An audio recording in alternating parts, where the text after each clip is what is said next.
স্বাগত ডিবিসি দেশের সংবাদে। আপনাদের সাথে আছি রেদওয়ান আহমেদ। শুরুতেই জানাবো মার্কেন্টাইল ব্যাংক সংবাদ শিরোনাম। সিলেটে অবৈধ পাথর তোলার বিরুদ্ধে হুঁশিয়ারি দুই উপদেষ্টার, গাড়ি আটকে দিয়ে বিক্ষোভ শ্রমিকদের, পুলিশের সাথে হাতাহাতি।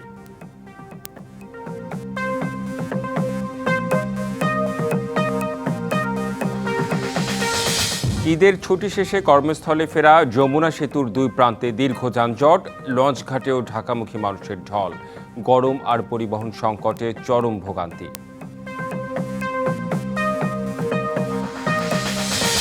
দিনাজপুরের ঘোড়াঘাটে দাঁড়িয়ে থাকা ট্রাকে বাসের ধাক্কা, 5 জনের প্রাণহানি, আহত 15 জন। সড়ক দুর্ঘটনায় কুষ্টিয়া ও ঝালকাঠিতে নিহত আরও 3।